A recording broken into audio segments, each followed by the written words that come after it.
할렐루야. 1월 28일 목요일 아침입니다. 오늘도 하나님의 말씀과 함께 하루를 열어가시는, 또 하루를 마감하시는 여러분들을 주님의 이름으로 축복합니다. 오늘 함께 나눌 하나님의 말씀은 누가복음 9장 33절 말씀입니다. 제가 봉독하겠습니다. 두 사람이 떠날 때에 베드로가 예수께 여짜오되 주여 우리가 여기 있는 것이 좋사오니 우리가 초막 셋을 짓되 하나는 주를 위하여 하나는 모세를 위하여 하나는 엘리야를 위하여 하사이다 하되 자기가 하는 말을 알지 못하더라. 아멘. 네, 예수님은 오늘 본문에서 베드로와 요한과 야고보 이 세 제자를 데리고 산으로 기도하러 오르셨습니다. 그곳에서 예수님은 기도하시던 중에 용모가 변화되고 옷이 휘어져 광채가 나는 영광스러운 모습으로 변화하셨다고 오늘 본문은 기록하고 있습니다. 그래서 우리는 이 본문을, 이 사건을 흔히 변화산 사건이라고 일컫습니다. 그동안 예수님은 제자들에게 앞으로 자신이 받게 될 십자가의 죽음을 여러 차례 예고하셨습니다. 그러나 예수님의 순환 예고에도 제자들은 여전히 예수님의 순환과 죽음을 받아들이지 못했고 세상에서 죽는 길로 걸어가야만 하는 자신들의 사명도 제대로 이해하지 못했습니다. 그래서 예수님은 제자들이 예수님의 죽음과 자신들의 고난에 낙담하지 않도록 오늘 이 변화산 사건을 세 명의 제자들에게 친히 보여주신 것입니다. 앞으로 자신이 고난 후에 받게 될 부활의 영광과 함께 누릴 하나님 나라의 영광을 미리 제자들에게 보여주신 것이라고 할 수 있습니다. 영광스러운 모습으로 변화하신 예수님 곁에는 모세와 엘리야도 있었습니다. 변화하신 예수님은 구약의 율법을 상징하는 인물이었던 모세와 또 모든 구약의 선지자들을 대표하는 엘리야와 더불어 대화를 나누고 계셨습니다. 모세와 엘리야는 구약을 대표하는 인물들입니다.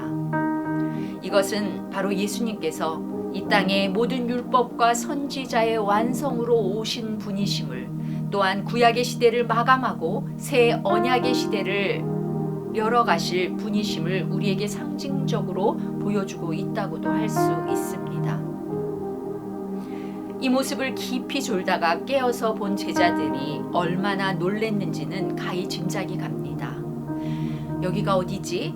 우리가 모두 다 예수님과 함께 하늘로 들려 올라온 것인가 하며 어리둥절했을 것이 분명합니다. 이곳에서 영광스러운 광채를 입으신 예수님과 모세와 엘리야를 보고 있다니 얼마나 놀랍고 경이로운 경험이었을까요? 잠깐 이 복잡한 세상 현실을 잊고 천국 하나님 나라를 경험한 것이라고 할 수 있습니다. 오늘 본문은 이러한 모습을 목도한 베드로가 황홀경에 빠져 예수님께 자신의 뜻을 요청하고 있는 내용입니다. 오늘 본문 33절을 제가 다시 한번 읽습니다.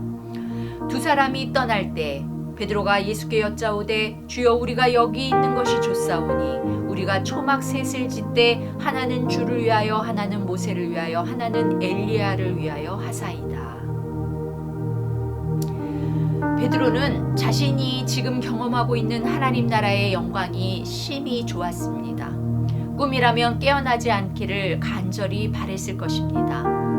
그래서 이제 예수님과 대화를 나누고 있던 모세와 엘리야가 떠나려 하자 그는 그들과 주님이 머물 초막셋을 지어서라도 이 영광을 유지하고 그 속에서 더 오래 머물고 싶어 했습니다. 그러나 하나님은 영광스러운 광경을 모두 물리시고 제자들 앞에 당신 예수님만 남게 하셨습니다. 아직은 영광을 누릴 때가 아니니 영광을 바라보며 고난의 길로 가라는 의미였습니다. 이곳에서 초막 셋을 짓고 주와 두 선지자를 섬기겠다고 하는 베드로의 이 제안은 예수님의 진정한 구속 사역을 제대로 이해하지 못한 베드로의 영적 무지의 소치였습니다.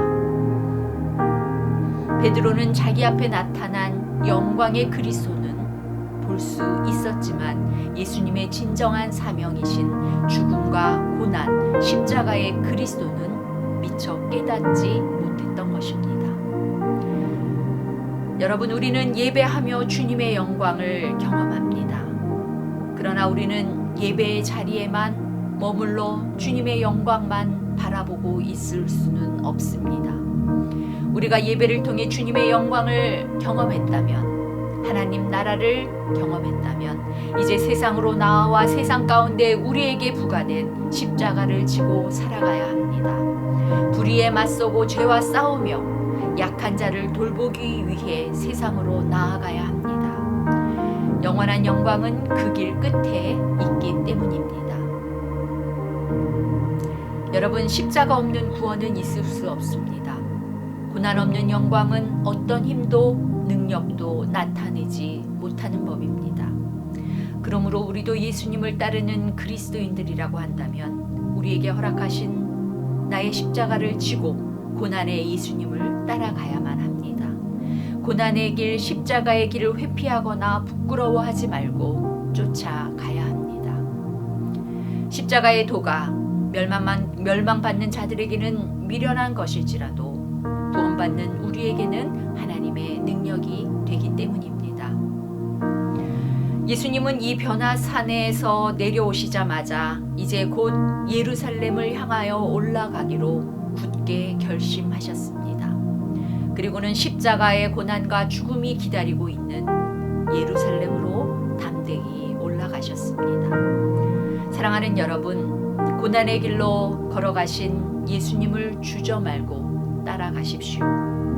예수님은 오늘도 저와 여러분에게 말씀하고 계십니다.